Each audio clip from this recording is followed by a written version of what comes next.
If you want news and rumors that appeal, welcome to the Dusty Wheel.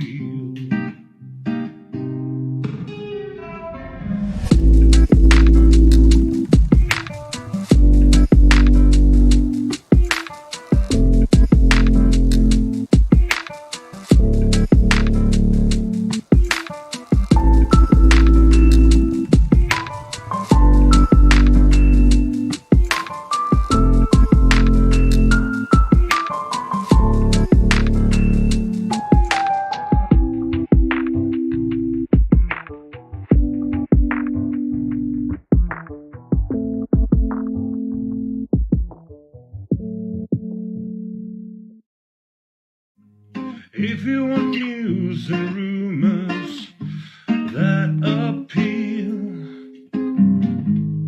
welcome to the Dusty Wheel.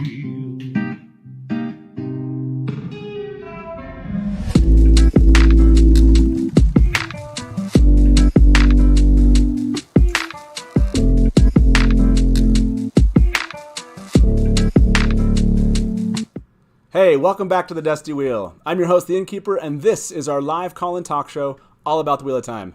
And it's a What Wednesday, and we have a lot of news and guests to get to, but it's just a reminder, this Sunday, we're going to be back here at the Dusty Wheel talking all about music and the Wheel of Time. What does the Wheel of Time sound like to you? You know, maybe from a nation, cultural standpoint. What are the sounds of the Wheel of Time? It's a question I've never asked myself, and so I look forward to having my guests here on Sunday to do that. Be there then. And don't forget that next What Wednesday, we actually are back with RJ's Notes. That's right, episode 3. We're going to talk all about Moiraine and her character arc from when Robert Jordan began writing her into his notes. It's quite fascinating. Of course, my guests, Therese and Linda, will be with us that day. And it's just a reminder, tomorrow we're going to put out another episode of BARSIDE Chats, a little podcast that Brian and I do, the Gleeman and Innkeeper. You can find us all across whatever, Apple, Spotify, wherever you find your podcast. And of course, before we introduce my guests, good old Wheel of Time on Amazon Prime gave us some news today. That's what you're here to talk about before we talk about the new reader experience. That's right, today happened to be Min Day. Yes, Min Farshaw has been cast. She'll be played by Kai Alexander. She's a British actress, best known for her roles maybe in Bad Education and also as Leaf in Game of Thrones. And she's also played in such roles as movies as Collateral, the show Fleabag, and Maleficent. And as you can tell from this video that we're showing you, we are very much looking forward to her throwing some knives, if you can see what I mean. And then, it's also the Amerlin Day, if you will. Swan Sanche has been cast. She'll be played by Sophie Okonedo. She's an Oscar Golden Globe nominated actress and also a Tony Award winning actress. She's been in all sorts of things. She's a film singer, narrator, theater, and television actress. She's been all over the screen, and done some amazing work, and recently on Broadway for A Raisin in the Sun and also The Crucible. Can't wait to see what she can bring to Swan Sanche. And as a final note, we don't have an image here to show you, but Peter Franzen, who was known as a warder for Karine Nagashi, has now been given a name, Stepan, which is rather predictable as Stepan is one of her 2 warders in the book. So looking forward to actually talking about his role with a name now, the unnamed actor we had since, I think this was January last. So that is the news, and we're definitely going to talk about that news here with our guests. So without further ado, let me introduce the Wheel Reads podcast. Welcome, gentlemen. Hey, guys. It's always that delay moment of like, I'm not sure exactly what to do on Zoom here. I don't know what to do with my hands. What do I do with my hands? Two hands. Yeah, I've seen people do it lots of different ways. 2 hands, 1 hand, just a little head nod or something like that. So from the top, we have Alan. In the middle of here, those on your screen, Ian and Chris down the lower left. Welcome. So what is it like for you all to, well, I guess maybe just Ian and Chris are the ones who've never read the books. Alan, you're an old pro, like some of us. But talk about this experience, Chris, when it comes to actually having the show itself that's going to be on TV being cast and news coming out as a new reader. Have you been following this? So it's very difficult as a new reader to not be excited about the experience. I mean, one of the things that we really started to look forward to when Alan really brought us into this collaboration was the simple fact that we'd be able to have our own imagination create something, but then not even a year later go back and actually see whether or not we were spot on. So that's been very interesting. And then as a new reader, not wanting to spoil things for ourselves and then those that listen to our podcast, it's been very, very difficult because I'm one of those people that I will Google everything. So it's been very difficult to stay away. That has to be the hardest part, right? The news is everywhere. Like it's not like you guys are all in one house. What do you do, Ian, to make sure you don't spoil the books when it comes to just news in general? So luckily, I'm just wildly busy between kids and work and everything that I'm able to dodge it. But we stay on top of what we can know through Alan. We were talking earlier. He's our gatekeeper. Alan knows obviously where we're at in the books. He knows when we could be spoiled on stuff. Even when it comes to characters that have been identified that are going to be in the show, he was good about waiting till we got to a certain point where he can show us many of the characters after we've already been introduced to them. So, yeah, I guess he does a good job keeping us honest, and I just try to steer clear of anything that might spoil me. That's impressive. I think I would have the hardest time. There's too much news and such out there. He's got a spreadsheet with it all. Yeah. Alan keeps track. I do have spreadsheets. Yeah, spreadsheets all the time. Hey, Chris, are these characters that you're seeing when you see the Emmons Field 5 being announced, you see Rand, Nynaeve, Egwene, and you see the actors that are playing them, have these actors become what you see in your head as you're reading? Or do you still have like an image of a character that you created, even though you just started? Basically, you guys are in the Great Hunt right now, right? So you haven't started. You're not that far in. Have they become your characters, or do you still have another image? I love the diversity that they are having. I love the inclusivity and I love the diversity when it comes to the cast. I'll have to say that where my mind went was based off of prior readings, having been a big Tracy Hickman and Margaret Weiss Dungeons and Dragon fan. Like, I had this image of what this type of book is supposed to look like, and then when I'm reading through the book, I have these characters in my mind, and then boom, you get these very diverse individuals, and they fit the image in their own unique ways, but it's nothing like what I thought. I'm super excited for the show just to disprove my own bias. Oh, yeah. I mean, Ian, do you feel the same way? Did you have a different image of what these characters would be like? Or do these characters just kind of fit and now are in your head and are part of your head canon as far as your reads going? I've never gotten too picky about that. There's plenty of things I've read in the past that ended up on the big screen or, on TV, and it's never going to match up perfectly. So I don't worry about it. Like, I have a picture painted in my head of certain people, and they don't necessarily... Not only do they not necessarily match up to who's been cast, they really don't always match up to what the author was describing. I've mentioned to Alan some characters. I'm like, oh, I guess I kind of pictured this person. He's like, really? Because like on page 1, Jordan described him completely differently, and I'm like, I don't care. That's just the person I had in my head, So it didn't bother me. So I think it's great. I think from what we've been shown, they seem pretty cool. Good. Yeah, I like the experience, and I mean that's for me. When it comes to picking the best actors so far, like we're just really, really smart and capable actors so far that have been part of other productions that you can that you see that have been of quality. So yeah, I'm looking forward to it. Alan, what was your reaction? How exciting was getting Min and Swan today? Oh, it's awesome. Yeah, super excited. Actually, when someone announced on Discord that there had been casting, so I went and clicked on it, and all I saw was the old castings that were re-announced. So actually, I posted, I was like, it's all things we already knew. And then I think it was Delusion said, like, no, they casted Min and Swan. I was like, holy crap. So super excited, obviously. I think we've been waiting for Min's casting for quite some time, but yeah. Yeah, this question kind of goes out to chat. If you're here with us on YouTube and you happen to be chatting with us, I'm kind of curious, what's your excitement level today when it comes to Min actually being cast and being part of the show? And give me a thumbs up if you always believed she was going to be part of the TV series, or especially season 1, or a thumbs down if you kind of had led yourself to believe that Rafe and his team had cut her from season 1. I'm kind of curious what everyone's going to admit to now. As I wrote on Twitter today, I for sure never doubted, and I doubt anyone is going to be able to find video of me. Want to take the time to find the video where I did doubt. There's 70 shows. It'll take them a while. So, this aspect of the show kind of coming out and just doing these kind of rereads that you're doing, I think would be a lot of fun. But do you feel like you're going to fall behind, Alan, at this point? In other words, how many years do you have until you get to like book 6? Have you laid that out? Check the spreadsheet. There's a spreadsheet. Yeah, there's actually a spreadsheet. So you want to know book 6? I can pull it up. But no, it's 7 years total at the pace we're doing. So we're about a year ahead, and let's say even if it runs for 6 seasons, this TV show, we should be like keeping pace with the TV show, if not right ahead of it. So that's okay. That's good. I could see them going any less than 6 seasons unless it gets canceled. Knock on wood. That's not what I'm hoping for. But going 8 seasons of that will be done. So.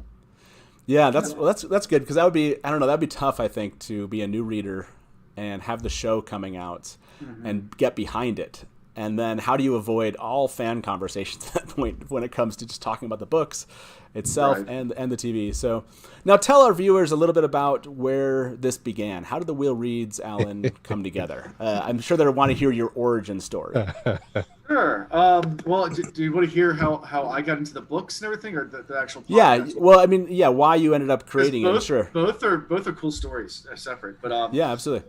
I've mentioned this before to some people, but I have a cool story of how I actually got into the books. This was years ago. Actually, Ian and I, we went to high school together, and in college, right after college, we decided to form our own nonprofit to try to sail around the world. Wow. So that was what we were going to do. My brother came up with the name of the nonprofit we founded, which was Eye of the World. Now, the reason that he came up with the name was because he was a Grateful Dead fan, and one of the Grateful Dead songs is Eyes of the World. And it was an acronym that stood for Expedition for Youth Education of the World. It was an educational program, yada, yada, yada.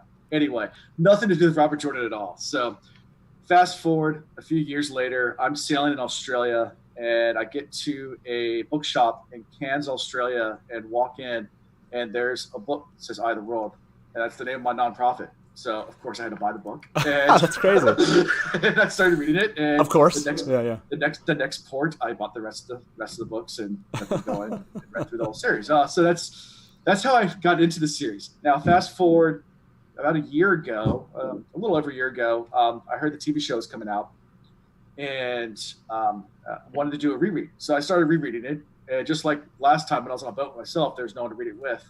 I started trying to convince friends to read it with me, and then I thought the idea, like, well, how about I just maybe make a first time reader podcast, and find 2 of my friends that haven't read it before, and we can just read along, and that way I have people to talk to about the series that I know. Lo and behold, I found a whole community to talk to in the process of doing this. But yeah, that was kind of the motivation behind it. Was really I had listened to some other podcasts. I've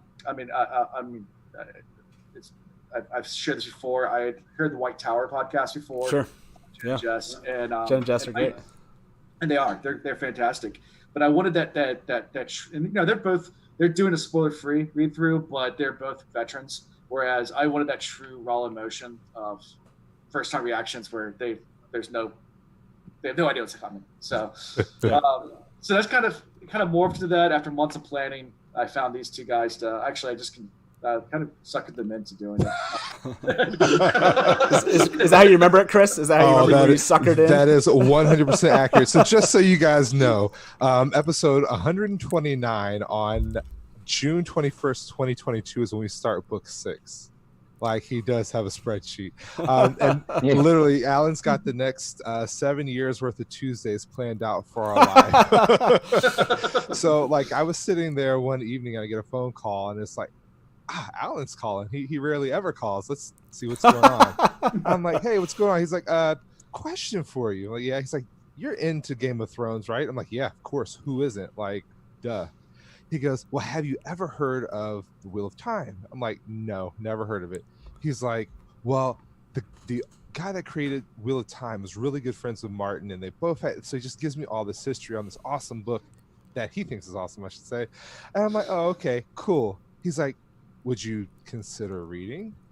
I'm like, I don't know. I've got a lot going on. He's like, give it a try. Read the prologue. Let me know what you think. He's like, because I want to start a podcast. I'm like, I don't have the time for that. He's like, come on, dude, just give it a try. Read the prologue. Tell me what you think. We'll talk about it later. We get on the phone. I read the prologue. I was into it, but I was like, I don't know if I really want to commit to this. So I go, look, if you can find another dude that actually wants to do this with us, then sure, I'll do it. I didn't research the book, didn't see how many books were a part of it, didn't know anything about it, didn't know. You were suckered into it. Yeah, well, wow. He's like, great, because you are the other guy. So we're going to start next week. He said, go buy the book. Wow. I like that. Ian, were you suckered into it, or did you have eyes wide open going into the Wheel of Time?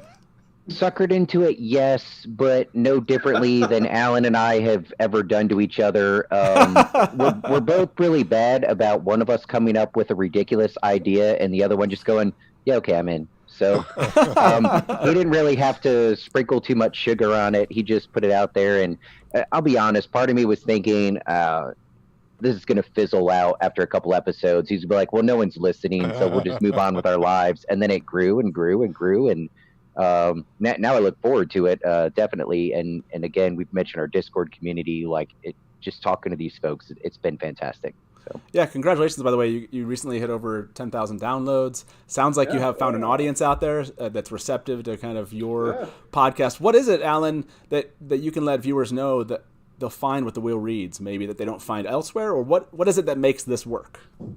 I mean, like I said, really wasted work is Ian and Chris. I'm just the guy that tries to guide them and ask them questions. And really, I don't have to ask them any questions because they'll just start going on tangents and going down rabbit holes themselves. Yeah, pretty much. If you want to think about it, they're the stars of the show. I'm just kind of the guy that's doing all the legwork. So I'm doing all the marketing. I'm doing all the editing. I'm doing all the behind the scenes stuff to keep the podcast He's the Wizard going. Of Oz. He's the Wizard of Oz. I was gonna say that I'm the man behind the curtain, but they're the ones that really have these great theories and predictions and all sorts of things they come up with that are sometimes spot on, sometimes completely off the wall. Actually, I have a spreadsheet for that as well because I love spreadsheets. And they're about a 50%, like 50%. They're right on, like even crazy stuff. Like they picked out Rand channeling in Eye of the World like the first time with Bella. Like, yeah, he's channeling. He's using magic. Like I was like, oh wow, really? Yeah, we're calling it magic at that time, but I mean, yeah, this is by the way, focus. And you pointed this out for those that are watching this for the first time. If you're a new reader, there won't be any spoilers after the Eye of the World. We'll try to stick there. There may be a couple in the first couple chapters because these final gentlemen have moved on to the Great Hunt, but we're gonna try to stick the storyline and questions to the Eye of the World. So if you've never read the Eye of the World, then you will run into a couple of spoilers here, but nothing monumental because it'll just be discovery in the first book. We won't be talking about what that might mean afterwards. So, and by the way, if you're here for the first time, please like this video so other fans of the Wheel of Time that happen to be on YouTube now can find us through YouTube and afterwards. So we really appreciate you if you like the video. And of course, if you enjoy this kind of content, subscribe to it. We'll be back here, like we said, every Sunday and Wednesday, probably for the next 4 weeks live. So now I'm kind of curious. I have to know this. Has anything been spoiled for you individually? Like Chris, has stuff been spoiled? So I have been very good because of Alan. Because Alan trolls my Twitter the way I troll his. Nice. Or he'll jump on the Discord real quick and go, hide this. He's like literally broken our Discord down to a point to where we cannot access 3/4 of what's there. We have no idea what's out there and what people are talking about. And though I research a lot, I keep myself very busy. So I've been able to do a really good job of not spoiling anything for myself. I think the one thing that I may have made the mistake of is looking at the individuals that are going to be starring in the TV show, but knowing names and faces mean absolutely nothing when you don't have the context of the book. So that's about it, honestly. Okay, now I'm hearing a lot about these predictions, and so I want an example of this. Now, for everyone watching, if you're in chat right now, and Alan and I, we have to practice this. As far as I know, Alan's word is sure. My word is probably going to be interesting. So for those of you in the chat, I want to see lots of sures and interesting when this prediction's made, because we want to keep chat as spoiler-free as possible too. So remember, no spoilers past the eye of the world. So don't get excited if its prediction's right or wrong. Don't say if it's right or wrong. Just say sure or interesting. So Ian, give me an example of a prediction. Do you recall one that from the first book that you have out there that's kind of sitting on a spreadsheet that Alan has? So I think my most popular, famous, infamous, I don't know because I don't know if it's true or not, is the time-traveling Tam. Pretty early on in the first few chapters, I made the prediction, if you will, that Tam, not being Rand's true father, brought him back not just to this town in the middle of nowhere away from everybody and on the outskirts of that town, but he was so desperate to hide him that he traveled through time or through some multiverse to hide him away from the bad guy. So see, what's interesting about this is I have so much of a reaction back here that's wanting to come forward now, and I have to say, sure, interesting. Yeah. I like it in chat. Fascinating. Sure. Indeed. I like this. The chat's reactions is great. I love this. Potentially. I feel like this would be really tough. Alan, how often do you not catch a reaction? I guess you guys you do this only. You cut out a little bit there, Matt. Lost Innkeeper. Can you guys hear me? Yes, I can hear you. Okay. I got you and Chris good. So we're talking over the Dusty Wheel now because we can't hear Matt anymore. So welcome to the Wheel Read. Yep. Want to thank you all for joining us. So we're just gonna go right into chapter 20. You guys ready yet? Yeah, no, I did, and I'm actually super stoked. So if you're ready for this, I'm ready for this. Don't spoil this for me because I did not. I got it ready to go. Okay. We'll wait. So Matt, we lost Matt. What was the question you asked me about? Like, I guess my reactions. Yeah. I guess I could talk about that till it gets back. A lot. That's kind of my go-to. The great thing about it is we don't have Zoom. We've only done one recording where all three of us were together, and that was tough because they were both staring at me the entire time. To try to get body language reactions. So you're just hearing sure. Is that a sure or a sure? Or a sure? Like, what kind of sure are we working with?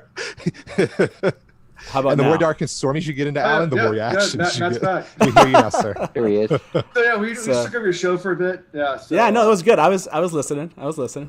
Good. So Taylor was back there, trying to figure out what the problem was. So yeah, this question of, so for me, like for example, in a live situation, not reacting and visually seeing me kind of react in my face is like something that it's almost more difficult than just holding back a verbal reaction to this. So right, and that's the good thing about podcasting is that we're not in the same room when we're recording. We are all in different places. We've done one recording all together, so I did that once and it was fun. And we were just drinking a lot, so a lot of times I was reacting to something that was being said on Discord that had nothing to do with the podcast because I'm multitasking while I'm doing this. And they thought I was reacting to something they were saying. I wasn't even paying attention to what they're saying. So that happens too. All the time. Alan never pays attention to what I'm saying. Yeah. It's kind of tune them out. I listen when I edit, and it's just. So tell me this, Chris, from a reaction standpoint to the book so far. What is your feeling about the Wheel of Time? You've read a little bit of a second book here. Do you understand why fans seem to love it, or some fans maybe dislike it? Where are you at? So I'm one of those individuals that once I read something or see a movie, like it stays in my mind. So going back and rereading has never been a thing that I do for anything more than pleasure. I've read Harry Potter 13 times. I've read Lord of the Rings 10 times. Like I go back to the books that I thoroughly enjoy. Books that I like but don't captivate me, like Margaret Weiss and Tracy Hickman. I absolutely love them. They're great authors. I've read 66 different books by them, but I've never gone back to reread. Wow. I can tell you, looking at where we've been so far with Jordan's first book, I get it. Like, as we've started through the second book, I'm like, well, darn, that goes back to like chapter 1 of book 1. And Alan kept saying, you're going to have to go back and look. And I'm like, I don't want to do that. But then when I get into it, I'm like, oh my goodness, I have to go back and figure out what I missed. Where did I miss this? What little piece did he say, or what little piece was stated that I actually should have paid closer attention to? So I do get it. And I understand now why there's so many people that reread and join the Discords and watch the YouTubes, because you get so much from Jordan as an author, like the imagery that he gives with just talking about a single building, talking about a small home, and then sometimes he'll skirt over an entire city, and it's like, why did he skip that? Is there something more important that we're going to learn later that we have to come back to, that we just he just mind F's us, for lack of better words. Yeah. I think that's I'm getting that now. I think that's a good tagline for the Wheel of Time. Ian, do you feel the same way? What's been your reaction so far to the Wheel of Time? Is it kind of like it's average? It's up there. You love it. You're still kind of digging into it. Where are you at? So it's truly hard to compare, because any series that I've read that's beyond 3 books, or it really doesn't matter. Any series I've read, if it hooks me in the first couple of chapters, I've been known to take off of work and just read straight through and just not stop and plow through it. And I'll go through real fast the first time and hit the major plot lines because I'm greedy and selfish like that. And then I'll generally go back and reread for detail. But like we can't do that. The pace we're at is I've never read like this before. Right. But even going that slow pace, I've learned a new way of reading. It's been helpful having Chris there, because he picks out things that I don't see, and hopefully I pick out some things that he doesn't see. And us collaborating when we get together about these chapters, I've just never gotten this depth out of anything I've read before. So it's unique, hard to compare it to anything else, but I'm loving it. I can tell you right now, if something happened where like all of podcasts were broken and we could never do this again, and Alan was like, okay, I guess you could just read ahead, I would finish these books in record time. So I just imagine you wake up sometimes like, I hope Alan doesn't want to do this anymore. We're done. Annotating a fiction book is super difficult. Like I shouldn't say that. Annotation for the sense of looking at scenery, looking at image, looking at plot, looking at character, looking at the parts of a fictional novel, that's easy. Annotating for content to talk about, not knowing like what's going on next and the anxiety that comes, like literally there will be days where I wait until the day of where I read these chapters, sometimes like 15 minutes before I'm finishing up the last 2 or 3 pages. Okay, so you've got to.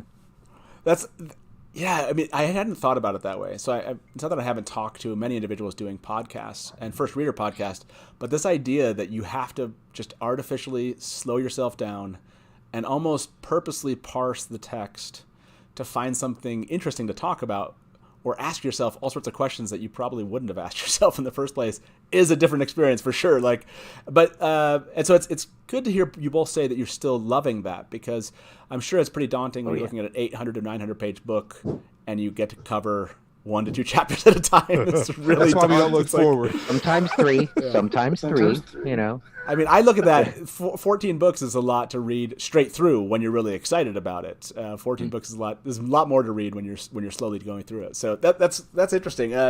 So Alan, what's been your experience so far with this? As far as, is this your favorite way to read these books, or do you wish you could kind of like just plow through at this point? And is it hard to hold back knowing everything? Well, so I have they call me a dark friend. Because I have the ability just to do whatever I want. So I do prep for I'll reread the chapters, just those chapters, but the rest of the week I'm just reading my own pace. I think I'm on Winter's Heart right now, on a reread. So I'm just plowing through, reading through my own pace. That's brutal.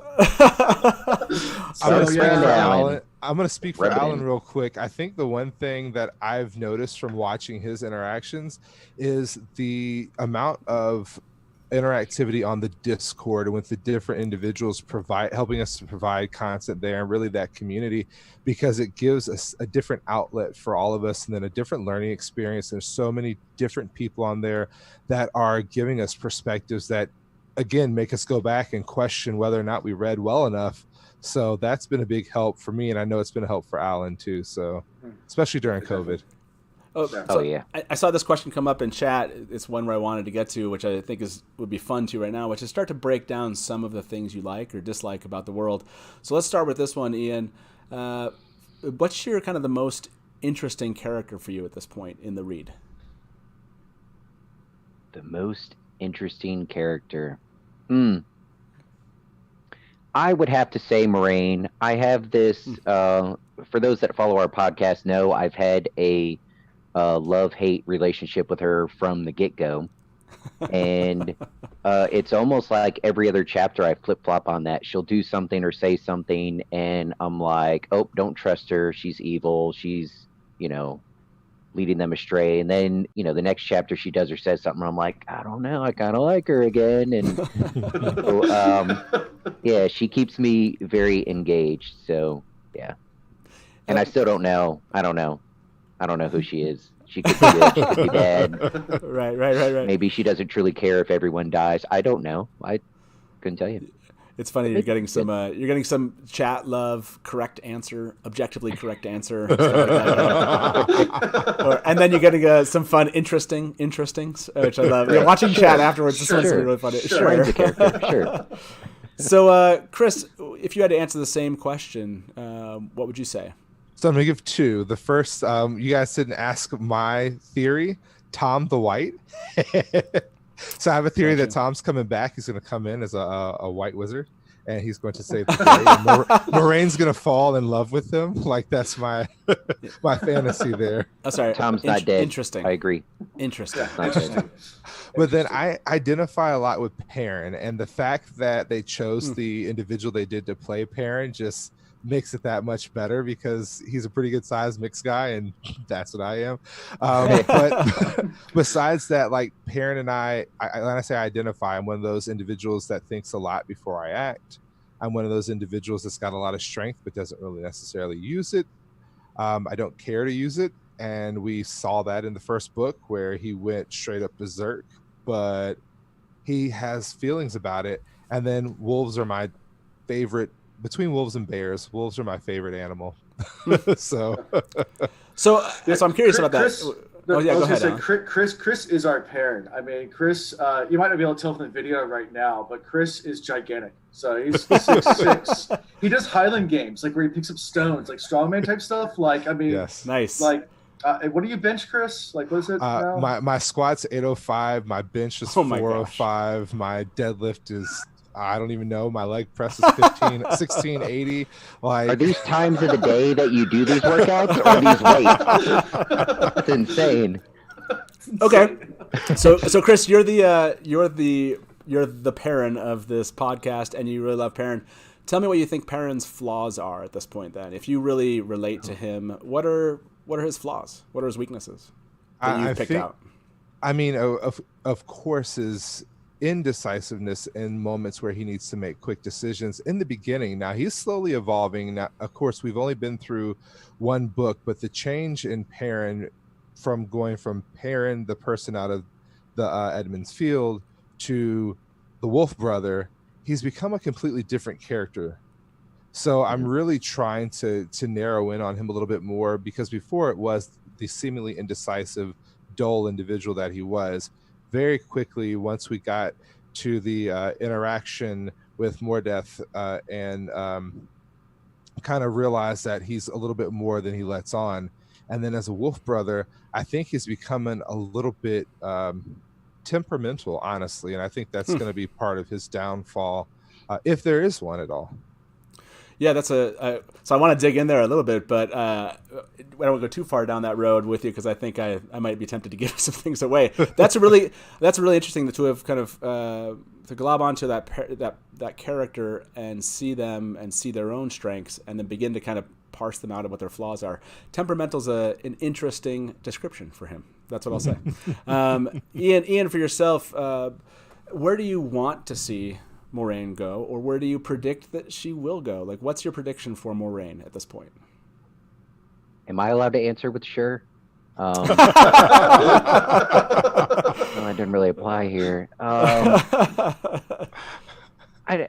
don't know. Like, I try not to have too many hopes and preconceived notions. We throw out some of these predictions, but I even myself, I don't buy into them too much because I'm very excited about this world that Jordan's building for us, and I think he does a pretty snazzy job about it. So I try not to get overly invested in like what my hopes are. But I mean, as far as good versus evil, I don't think Jordan is simple enough to make it that simple, that black and white. You know, I was talking either in one of our podcasts or afterwards. I get this feeling that Moiraine probably has certain ideals that she is so adamant about, or there's a certain outcome that she thinks is so important that it's worth doing pretty much anything to achieve that. So, like, ultimately, the outcome she's hoping for may be good. I think she's willing to do some shady stuff to make it happen. So there's going to be moments where maybe you question the way she goes about doing business, but you either agree with the means justifying the ends or you don't, if you're trying to judge her. So I don't know. So Hopefully she does more good than evil. Do you feel like that the ends justifies the means is Moiraine? Do you think that is as of right now? I feel like that's the way she's running. I feel like she doesn't care what has to happen to get done what she thinks needs to happen. By the way, I've never had this experience with chat. Like, the whole thing is just full of sure, nothing to see, interesting.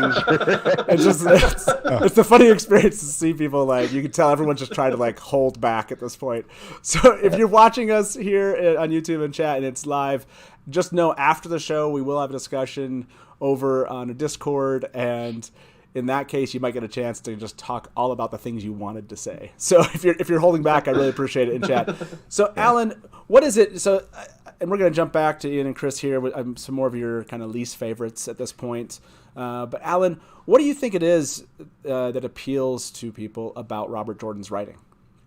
Yeah, I mean, I think it's different for every person that likes Robert Jordan. So there are people that don't like Robert Jordan. I mean, obviously, it's not liked by everyone. Everyone listening to the show probably doesn't like it, and myself likes it. But what appeals, I think it's, like I said, it's different for everyone. For me personally, it's just the amount of time he takes to go into character development and world building. He paints a scene unlike most authors ever have. I mean, when you think about the king of world building, maybe think of Tolkien, but Robert Jordan takes it to the next level, like where it's just so much description. I mean, as far as world building goes, Tolkien created an entire language. So I mean, that's huge. But Robert Jordan did sort of with Old Tongue, but not fully fleshed out like Tolkien. But it's just to me, that's really, it just brings the whole world alive. It makes it more real, more relatable. Sometimes you hate the characters, and not so much because it does seem more real. It's not just you have a good guy that does good all the time. And, like a Superman type character, which, not to bash Superman, but, they're not relatable in the same way as you have people that struggle with things like everyone else does in the real world. So, yeah, no, and have any of their reactions so far to the book surprised you, Alan? Like, what would fans find really funny about how they've reacted to maybe the Eye of the World or chapters in the Eye of the World? Yeah, they're really, some of their predictions are the most fun part. And then sometimes just stuff I didn't even see. I can't remember the exact moment. There was something they pointed out that I had never noticed, and actually most of the veteran readers that were on our Discord server pointed out that they never caught several read-throughs. It was the first time they ever thought about it. We thought back, and that makes sense. I can't remember exactly what that was, but yeah. It's been fun also just because the way we go about this, because we're reading such a slow pace, they read the chapters a couple times and take notes. They're picking out stuff that most first-time readers would never pick out because of the slowness of it. Okay, so speaking about Robert Jordan's writing, Ian, is there anything that comes to mind where you're like, okay, I could do without this? You know, everyone has their style, and some people love it, and some people hate it. But some of us have maybe it's descriptions for clothing. You know, I could do without. Or is there something that comes to mind where you're like, yeah, this actually is not my favorite? It's not a total dislike, but something that I struggle with is the whole unreliable narrator thing. It's not like, I mean, it'd be great if we had a solid narrator where Rand says, I think I'm wrong about this. And the narrator goes, and he was absolutely effing wrong, right? And then you know that he was wrong. But we don't ever get that. In all of Eye of the World, there's no confirmation. You're seeing other characters develop through somebody else's eyes. You're hearing internal monologues from somebody about a topic when he doesn't have all the facts. And this probably says more about me as a person, but it's just very hard for me to trust that. So there's probably a lot of things where some of our listeners might think we've been given enough information to come to a conclusion about someone or something, and I just I can't, because I'm like, well, it's not absolute. I wasn't, told for sure by the narrator, or we don't have solid proof, or we're just going on this person's word for it. So yeah, I'm learning to deal with it. That's a good. We have 15 books to figure this out. So I was gonna say it's not a bug; it's a feature of his writing for sure, and that's what he wanted you to experience. So you're certainly digging into the experience he desired for you. It's a struggle. The other thing that Ian doesn't like, as chat pointed out, is choices. So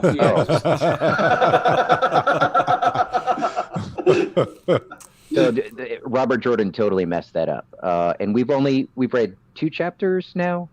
Choices. The 2 chapters that are title choices, yeah. And I could go back and reread them, but I don't think there was a lot of opportunity for choices in those chapters. So whatever the word is for the opposite of choices, that's what Jordan meant. And how it got past the editor, I don't know. 2 people missed that. Yeah, that's. By the way, there were some reactions to that. Ashlyn said he wants us to tear our hair out. I think that's very true when it comes to Robert Jordan's writing. And he talked about that, about how he loved the game back and forth with fans when he was alive, and fans would ask him questions. He just loved fans having to basically do what you're doing, which is a casual read isn't going to really tell you much other than just the basic story he wanted. It's going back and doing what you're doing. Just dig into the chapter, try to figure out what he was after or what he wasn't. So Chris, I'm kind of curious, that same thing. Is there a least favorite aspect to Robert Jordan's writing that you wish was changed, or have you just bought into the whole thing? So far, no. I really have bought into it. I'm really into that Socratic style of communication. I also like the inductive deductive reasoning. I like being questioned and then having more questions. And I can definitely say, so far in the reading, all we have had are questions. Even though we come up with these great theories and these off the wall, like, oh, I think this is going to happen, oh, I think this is going to happen, it's more a hypothetical question or a questionary statement. We're trying to get reactions from Alan. We're trying to get people on Discord to feed us a little bit, because literally up until the last 4 chapters of book 1, we had no idea what was going on. And all of a sudden we were like, boom, right in the face. Here's everything for you. And it's like, wow. And then you get into chapter 1 of book 2 and it's like everything we knew was fake. So it's like, okay, all right, let's start all over again. I like it. I like that feeling. By the way, this is, like we told you, this is a live call-in talk show. So you can give us a call if you have a comment or a question. You have to keep them spoiler free. Please respect that. These guys they're clearly being very diligent about not having things spoiled. So if you do give us a call, the phone number is 1-313-825-5968 or 1-313-TALK-WATT. Feel free to ask them a question, ask me a question, or make a comment, if you will, about the casting news today. We're happy to kind of go through those. So while we wait for anyone to call in, if they would like, back to this question of least favorites, and Chris, we'll start with you and go back to Alan here. Is there a least favorite character at this point for you? Oh man, yes, there is. He's like my least favorite. He's my character to hate the most, but also somebody I love. Padan Fain. Oh wow, interesting. Like Interesting. Weasel. yes, the Interesting. depth that's going to come like literally from the first time I met him, I was like, there's something off about him. And then book 1, finding him hiding in the barn, I was like, Alan, there's something wrong with him. Like, this is going to be the guy that's going to stab us in the back. Like, I'm literally, he's going to get us. And then we find out in book 2, he literally is the guy that's taking the knife, the dagger, out of Matt's, well, not his back, but away. He's definitely disconnected him and taken a part of his soul from him in a sense. So like, and I have one of my theories is like, he's going to evolve into Mordeth because we know that there's like that potential for the darkness to kind of overcome. And I feel like this is something that may or may not happen.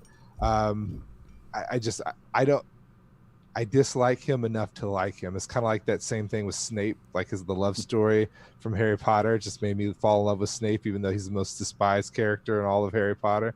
So Interesting. Sure.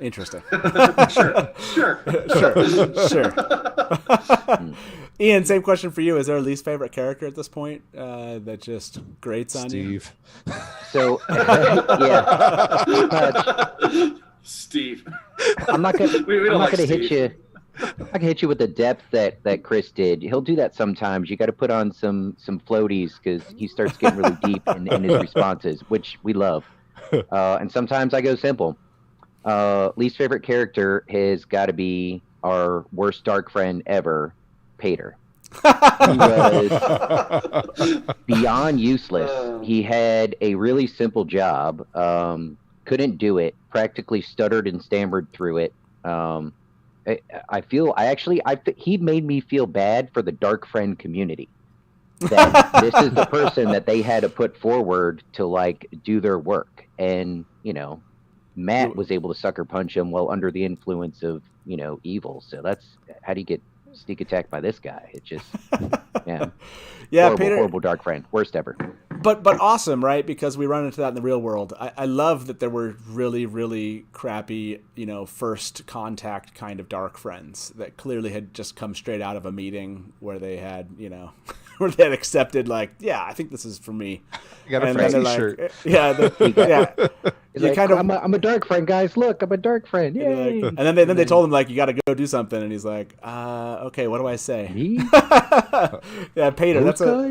That's a great pick. Alan, was there someone from the first book for you? I don't know if you remember back to your first read.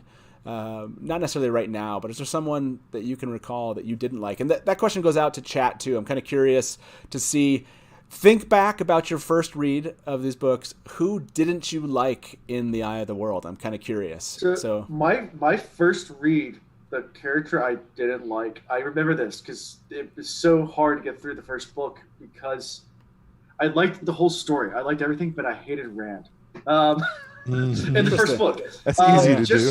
Just because he was very, very whiny a lot of times and making just poor decisions and just not. Yeah. So yeah, Rand was tough for me to my first read. Rand, huh? I started reading when I was like 14, so Moiraine bothered me. Yeah. The first book, Moiraine, I was like, what are you trying to do to these kids? I felt it. Manipulative and. Yeah, I felt that as a teen for sure. So now I have some other questions for you, but we do have some callers coming in. Let me bring our first caller into the show. Welcome, Delusions of Grendel. How you doing tonight? Hey, boys. Hey. Hey. How you doing? Cool. Welcome. So, Cool. What's your comment or question, Delusions? Well, dang, I was going to try to lead into the Pater thing by asking the boys what their favorite moment from Eye of the World was and why was it Rand punching Pater in the nose. I like it. But now I think I have to ask Chris to explain his concept of the one power to all our viewers tonight. Oh, you would put me on the spot like that. It's been so long since we discussed Hold on. it. The U.S. Coast Guard recommends putting on certified flotation devices here. So, come on. Here we go. I'm ready. Oh, no. See, I'm not going to go that deep because I did such a good job on the podcast. You should really go back and listen. But Oh. no, that was a good plug. Listen and find out. Last Yeah. Yeah. Last night in chat, Chris, you brought up an interesting theory about the heron-marked blade. so like I have the idea, or at least with the one power, the women have the Angrill, and then I was made the statement that maybe the men can channel through weapons, because we see Rand in the most recent chapter that we read really using the different forms that he's only had about a month or so to practice flawlessly, and he used the Heron blade to do so, and he was able to cut down a number of Trollocs really effortlessly.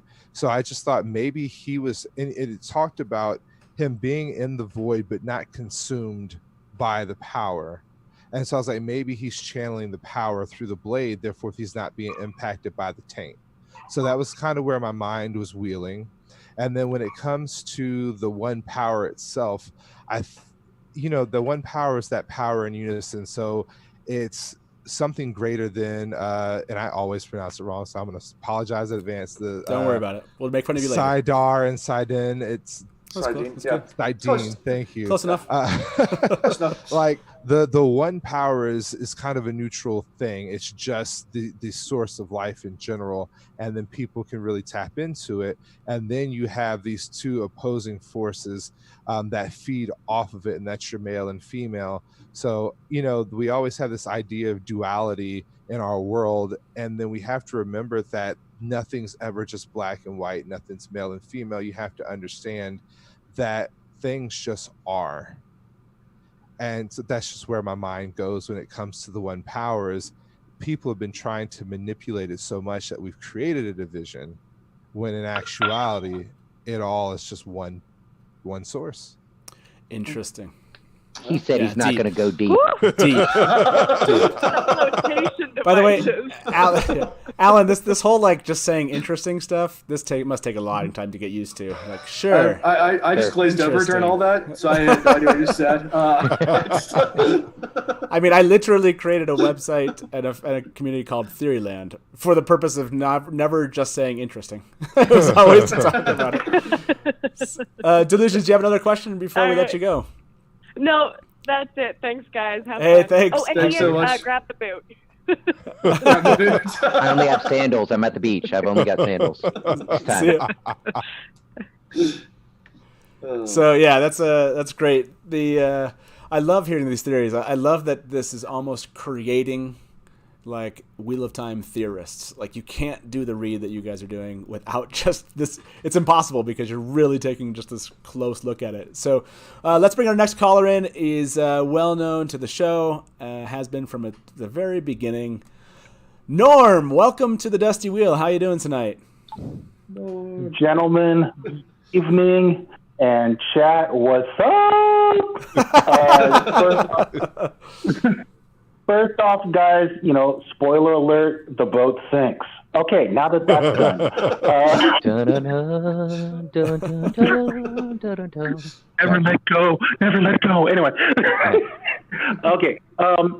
Here's my serious question, though. First off, guys, what are you looking forward to seeing scene-wise in the first book when you see it live on television? What scenes are you looking forward to? What characters are you looking forward to depicting on screen? What special effects are you guys looking forward to seeing on the big screen now that we've been through book one? Norm is asking the question for all 4 callers that are online right now. Yeah, he really is. They all just hung up. That's a good question, though, and it's something we've discussed a couple of times, because obviously we knew the show was coming out when we really got rolling with this. For a majority of Eye of the World, my number one, what I wanted to see was when the White Cloaks tried to bar Moraine's way, and she was like, "Wait, me? You're trying to bar my way? You want to keep me from getting me? Do you know who I am? Do you know who you're talking to?" And then she just gets crazy big and steps over all this crazy stuff like that. If they do it right, could just be amazing. And it would that only got bested at the very end of the book, when the Green Man takes out one of the Forsaken, and how he does it, like that. Oh man, that's going to be awesome. I really want to see that. Really, his whole world, but like that kind of fight scene, but especially Green Man taking one of them out and how he does it is going to be great. I completely agree. I think it's going to be phenomenal the way they show the character development with everybody transforming. We're going to see Matt go from Matt to Dark Matt back to Matt. We're going to see parents wigging out and becoming Wolf Boy. And we're going to see Rand become something more than anybody else can comprehend. So I'm excited to see how they portray that on the show. Yeah, that's a great answer. Is there one for you, Alan, that you are looking forward to? So I'm looking forward to, so I'm pretty sure for the first episode of the show, they're probably going to get through Winter Night. And when when the Trolloc busts through the door and that lock spins across the floor, if they don't get that right, I'm just going to turn the TV off and go, I'm done. Because that's going to catch the new viewers. That's the scene that's going to catch everybody and be like, this is the show I'm watching for the next how many years. Your pilot's a huge thing for any TV show because honestly, you really have one shot to catch a lot of people and then people to talk about it and spread it. So I'm looking at it from more of a producer standpoint than a whole book overall, but that scene is going to be the scene that's going to be like, this is going to be crazy. Yeah, no, I agree. Hey, what about you? Me or Norm? You. So that's a tough one. I have to say that I hope that Shatter Logoth is part of this. I love that first interaction with Shatter Logoth. It happens really early. It adds almost like a creepier element to the story almost immediately, and I love what happens to Pat and Fane. So yeah, I love that idea of Shatter Logoth. So yeah, I'm hopeful to see that in the first season. Yeah, can't wait till that comes out. Hey, Norm, as always, man, thank you very much for calling in and for supporting the show. And as always, awesome question. Yeah. And have a good evening. Thank you, sir. And very happy to get our sexy lamp today. So Somebody had to say it. Yeah. Good night, man. See ya. Bye. Later, guys. So we have 3 more callers. Let's bring them into the show. This first one will be Jake. Hey, Jake, welcome to the Dusty Wheel. How you doing? Is this Jake from State What's up, guys? Oh, hey. How you doing? Everyone from our Discord just calling in tonight. So, hey, what's up, Jake? What's up, Jake? Very true. What are you wearing, Jake? State Farm. That's hideous. Khakis, always. Sweet. Love it. So, what's your question for the guys here? I think we should go back in time and talk about Tam a little bit. What do you think Tam was doing around the time Rand was born? That's a good question. What's your theory? What are your ideas here? So, like literally at the moment of, for real. So I have this idea that Tam was a BA. I don't know what our rating is here, so I won't use the term. You can get away with some PG-13, so you can go ahead. You're good. So, I think he's really going to be a badass. He had the hair marked blade. That implies that he is an awesome swordsman, which in my mind goes towards him being some form of awesome general. And I think that he may have been fighting the Ailmen and just so happened to find Rand and not have the heart to kill a child. Or have the heart not to kill the child, I guess is the way it should be put. And I think that may have been his turning point throughout it all. It's like he finds his babe and he's like, all right, I can't do this anymore. I'm going to put the sword away and I'm done. Because if you look at Rand as a boy, because he really is a boy, his reaction with the bow, his ability to feel people following him and watching him, his ability to track, like there's so much that depicts somebody who's been trained by a very sharp individual that's kind of militaristic minded. So for me, Tam really was some form of awesome leader, and I think it's kind of alluded to a little bit by our wisdom in book 1, but we really don't get the depth. And of course, we know he was also time traveling, so there's that too. Sure. Interesting. Sure. Interesting. Ian, what's your thoughts? So, I mean, I think I have a little bit of evidence to believe maybe he was operating as a warder. If not a warder, certainly, like Chris said, a pretty badass dude. But it's not just having the hair marked blade, and we might assume from that, if it was his, that he was just this amazing warrior. Even the things that he taught Rand, that might have just seemed like simple skills for farming or hunting, and how he taught him to get around the woods and to seek the void. That's not something that just average Joe Blow the sheep herder would know and teach their sons. So I definitely think there's more to him.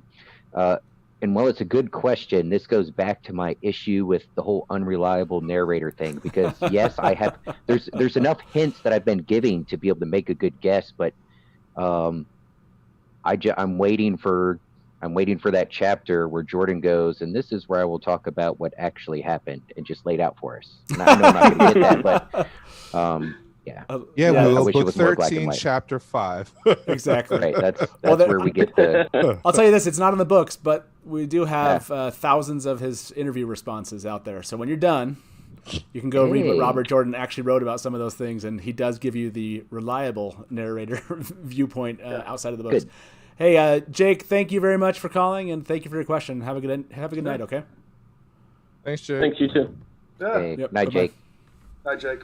So we have 3 more callers for the night, and then before I bring my next caller on, I did want to ask you, for new readers that might see this video, why should they read The Wheel of Time? And do you believe they should? So Chris, if you just had to give me a quick, 15-second reason why someone should read The Wheel of Time. Has to be a quick, yeah. Like your elevator pitch, I know Perrin, I understand, but they someone stepped on an elevator and you noticed like they had a couple books in the eye of the world, and you're like, how would you sell them on, reading and why they should keep going? If you're looking for an opportunity to escape into a world of fantasy with relative reliability and realism, you need to read Jordan. Yeah, that's a good one. Ian, you had a little bit more time to think about this. You saw it coming. The person was walking towards the elevator, so you've had a moment, and they've stepped in the elevator. What's your pitch for why they should or shouldn't read The Wheel of Time? As long as they're somewhat down with the fantasy genre, the realism in the characters, like Alan mentioned earlier, like they all have human traits. There's no one perfect character that you're going to root for the entire time. You're going to have an opportunity to love and hate just about every single one of them in only the first book.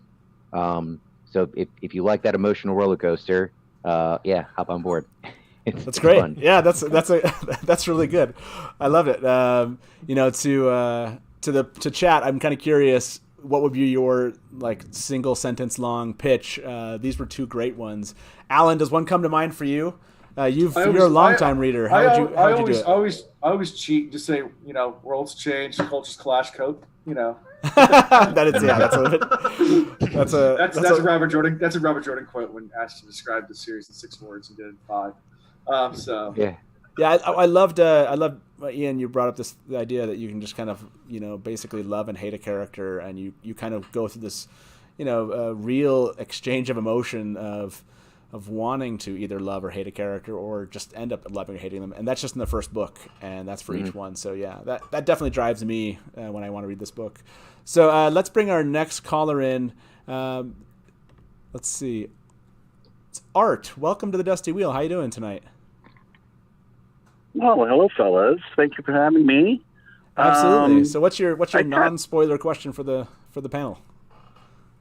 Well, it's kind of a comment and a question. I started reading these books when I was 14, and I remember being just terrified.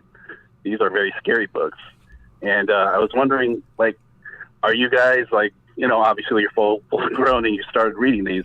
Do you find the series like tilting towards horror? Do you find them scary, like I did when I started reading them? And if so, like, what do you think is the scariest moment in the first book? That's great. Great questions. Go for it, Chris. So, I'm one of those people that synergize. So I went into this thinking Game of Thrones. So this has been a lot less scary for me because I really connect with the characters and I really create the world in my mind. And the one thing about Game of Thrones is every time I connected with somebody, he killed them. So I appreciate Jordan because at the current moment, he hasn't killed anybody because we all know Tom is coming back. Sure. Interesting. Sure. I have faith. Yeah. Ian, was this a horror? I mean, did you have is it kind of dark for you in reading this, or what are your kind of the darkest moments, horror moments for you in the show, in the book so far? Now that I'm older, I'm able to appreciate not just any fiction, but horror movies especially for what they are, and not get too, I guess, emotionally attached to the point where I'm like actually scared. So it's hard to judge. I mean, I could look at scenes and think back and go, okay, maybe at a young age, that might seem a little bit dark to me now, but no, nothing's really rubbed me that way. You did question, Ian, like how they were going to rate this for the TV show because of some of the things that we read. Well, that's true. There are parts that might be a bit much for, and depending on how they decide to depict them in language they use and all that jazz, that could be a bit much for the young kids. But even some of the scary parts, so far we just kind of dip into it and then we're right back out. It's not too bad. Doesn't linger too much. So, well, yeah, that's true. There's, especially in the Die of the World, I think there's not as much dream lingering sequences to that. The dream sequences, interesting, yeah. Yeah, those are really trippy. If thinking back to it in my younger years, the dream sequences would have been what really got me. If I were to think about something that freaked me out, because when I read the first one, completely like, am I reading the same book? And what the heck is this? Yeah, like psychologically, it'll mess with you a little bit there. Yeah. Alan, how old were you when you read the book? It was probably 10 years ago now, so my 20s. Is there something from the first book, to Art's question, where you think is kind of like the darkest part of that, or even from a horror perspective? So, I mean, the darkest is the ways, 'cause it's really dark in there. But, that's a good one.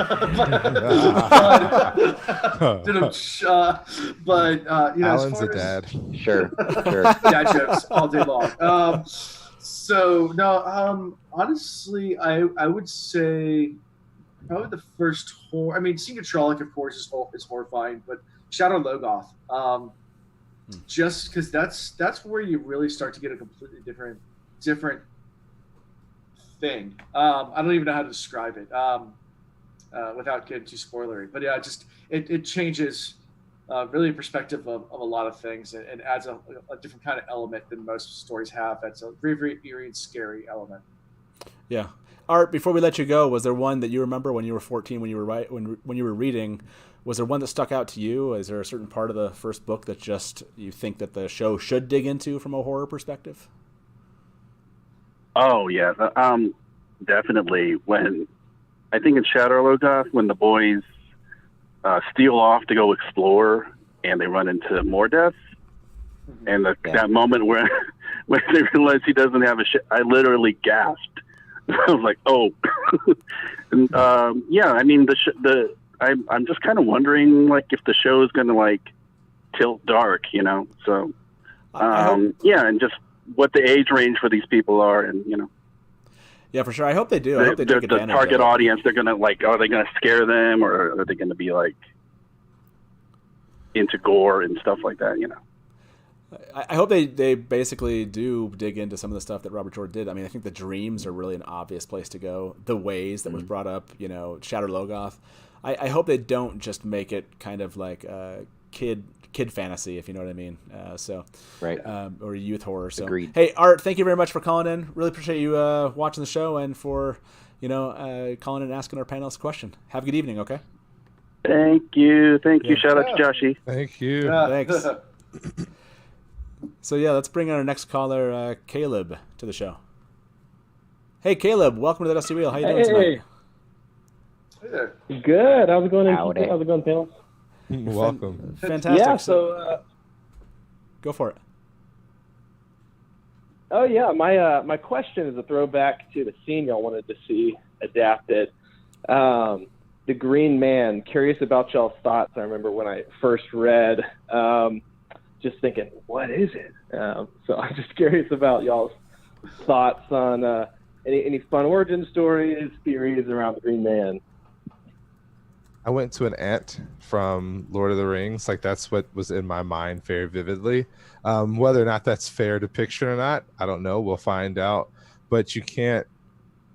I mean, Tolkien did a really good job of creating what a Green Man tree character should look like. I would do a throwback to that just to pay homage to a person that really helped Jordan to shape his world and really, influenced him. That would be my thought. Yeah, I almost have to give the exact same answer. Well, Jordan does a fantastic job of painting the picture for us. Like, he writes in such detail, like we all should have close to the same mental image. There's some things out there that we have our own preconceived notions, our own mental picture that pops in. And when you start talking about this walking, talking tree type person, how do you not think of an end? I mean, it popped in my mind. So now as I'm reading anything he says, he's talking very slowly.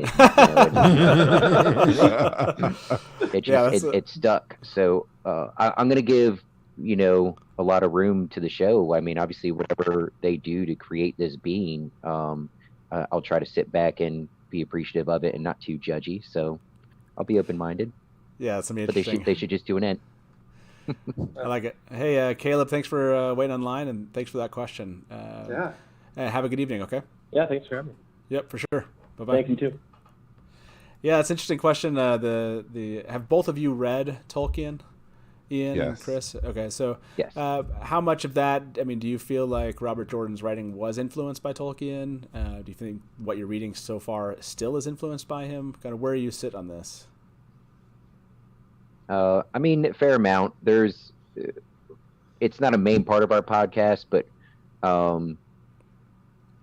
any chapter or any interaction or anything that happens in the book where we can see that, well, that's clearly a nod to Lord of the Rings or Tolkien or something like that, we point it out. And there seems to be each episode, so at least every other chapter, something somewhere where you can make a reference to, a Tolkien type character or scene or imagery or something like that. So yeah, if you're looking for it, you'll find it. It's in there for sure. Yeah, and I also draw on a little bit of Lewis too.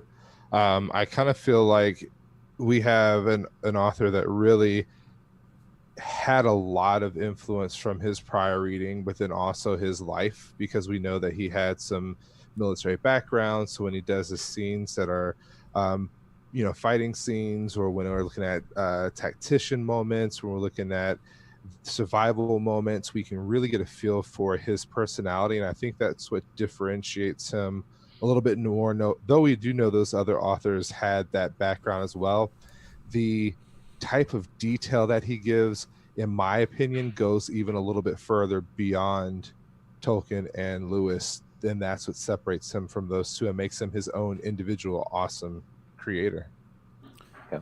Yeah, for sure. I think I always liked that about that. I guess I read Tolkien first, and it didn't bother me. I was just young. I was like, well, I just assumed all fantasy fiction started there, basically. So it was Chapter like the one, right? It was the hero's journey formula that just worked. I was like, yeah.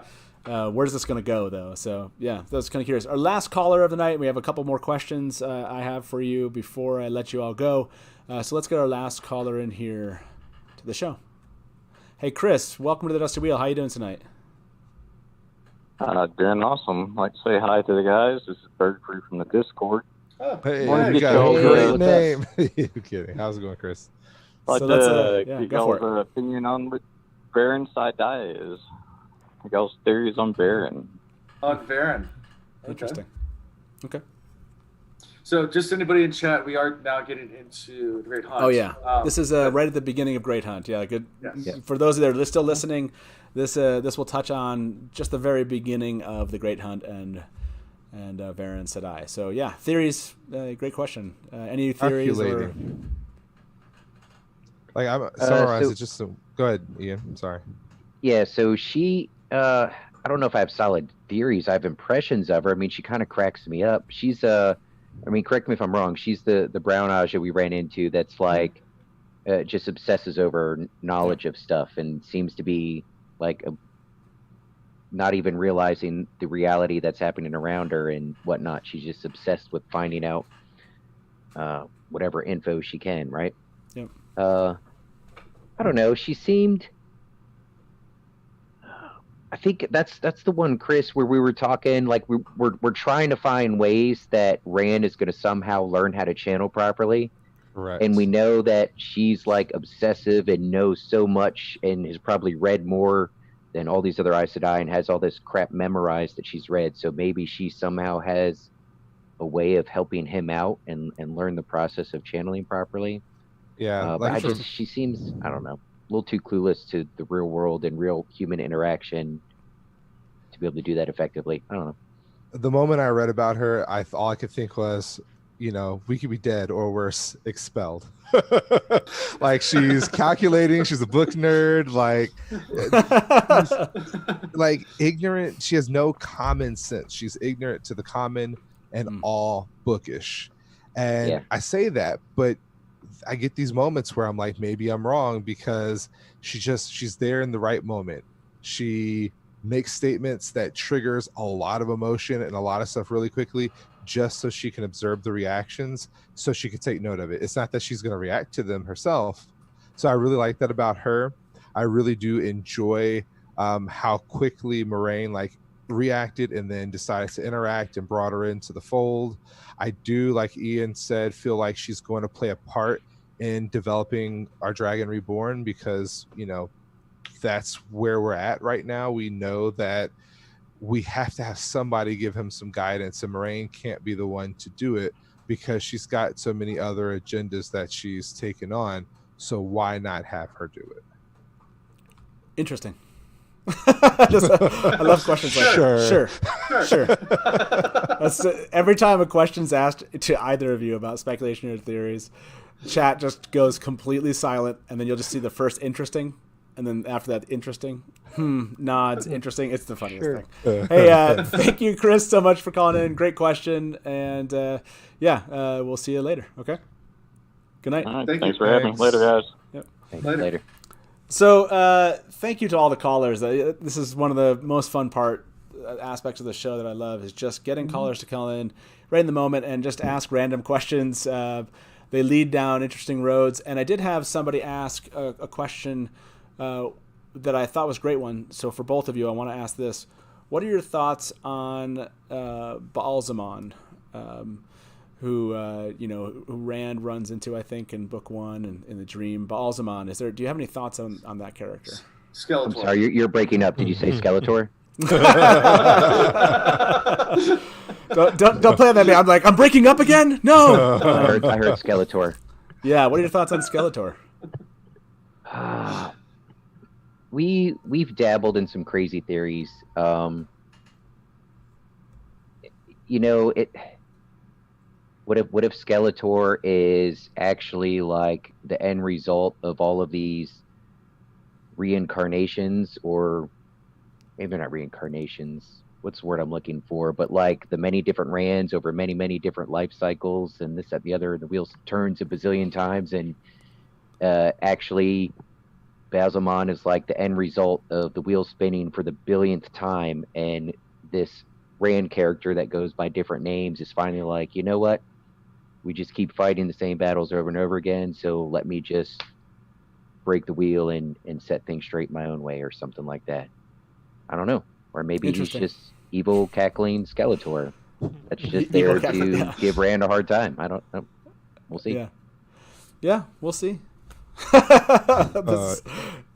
ahead, Chris. What were you gonna say? No, you're good. So Ian's like hit on one side of it, because we do have this idea that maybe all of this is going on inside of Rand's mind, and then, like, in my mind, he is allowing that to come out of him. Like, we see these interactions, like with the dead rats, and with the marks. And maybe he's doing these things to himself. Maybe that's his internal struggle, and then the power manifesting, and that's what's part of the madness. So like there's that thought.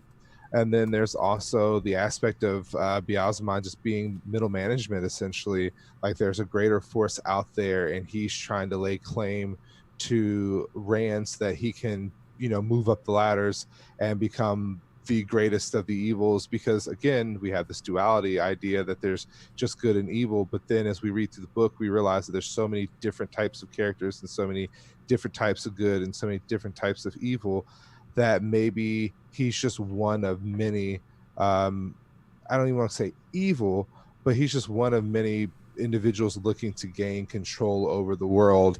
And because we don't have much insight of what this hidden world, this back world is, one of the other multiverses, because that's another one of our things. Like we're just in one multiverse, and maybe he's trying to escape his and get into theirs so he can take control there. Like there's too many questions. And I think that's the thing that Jordan really has done to us, as he's created a desire to find out what's going on with Biazman. Yeah. I love it. I love your theory. Middle management. I don't know how you do this. I don't know how you do this every Tuesday, Alan. Because this is just like I said, I just glazed over. I have no idea what you just said. I have no idea. By the way, I recommend not doing this over Zoom, because I have to just stay here and not react. Chat's having fun with it. They're like, I don't know what Matt's doing. He's looking over here. He's just trying not to react to this. And I'm like, there's a little bit of that. So as we kind of wrap up here, Alan, I know you're.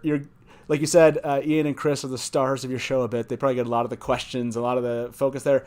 What should viewers know if they're really interested in following along with Will Reed's podcast? What's something that they wouldn't know about each one of these individuals that they should know that might make their viewing or listening experience even better? What's something interesting about Ian and Chris?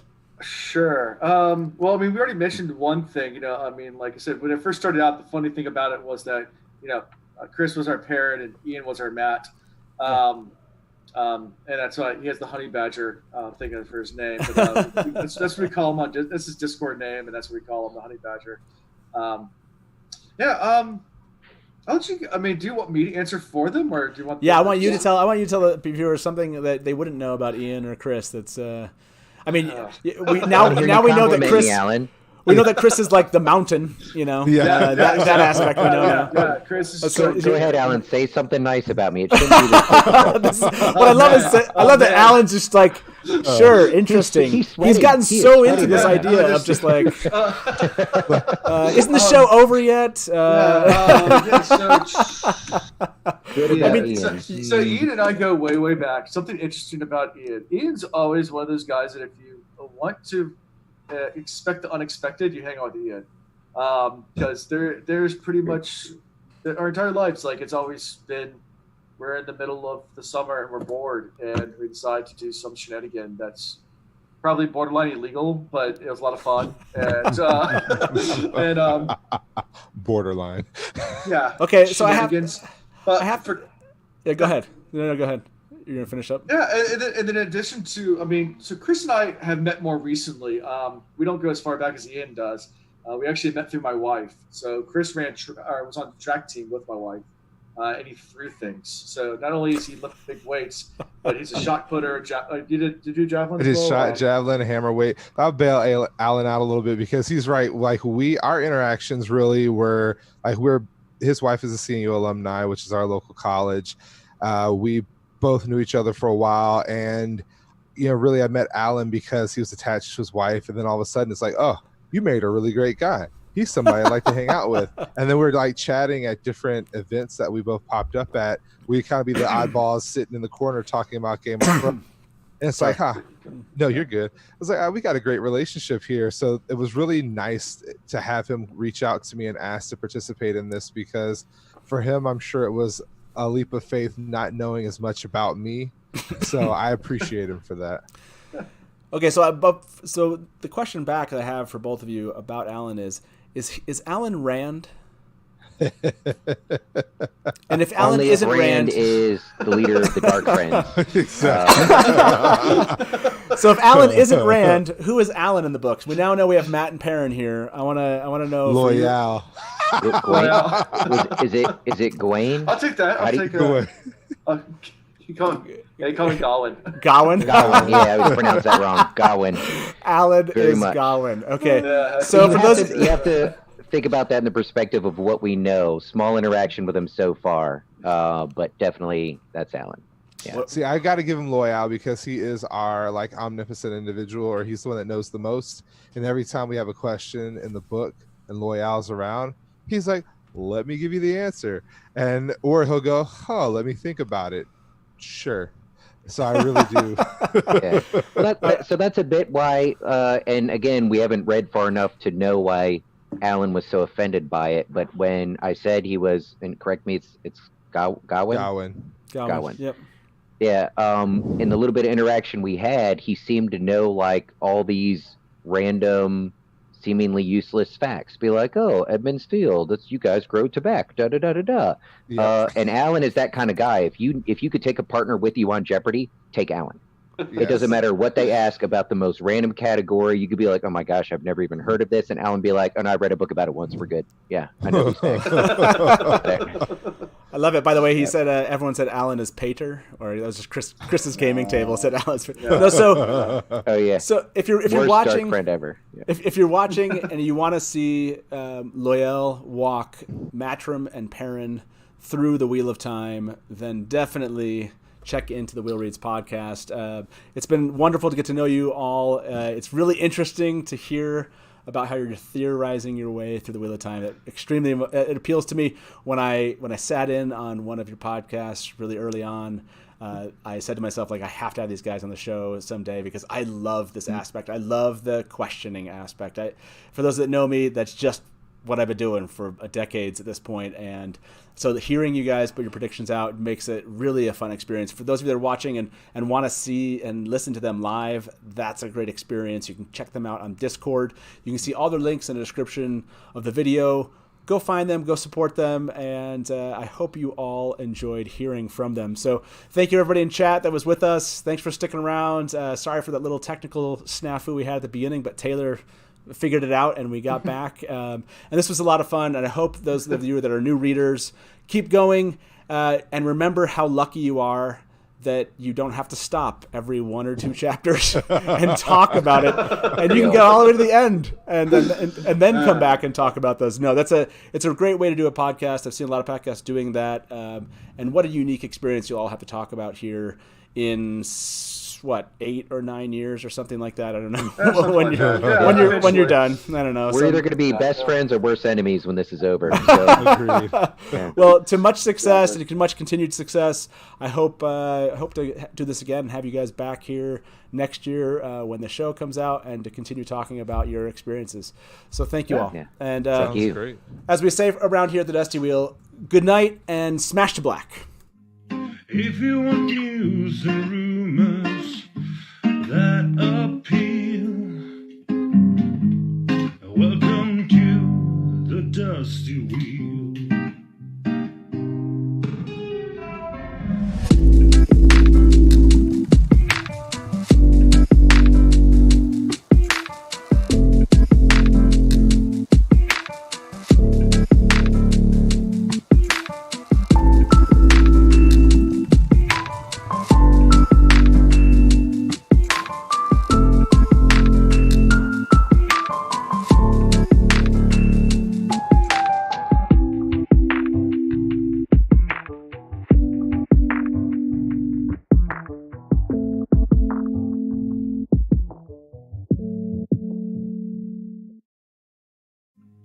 If you want news and rumors that appeal,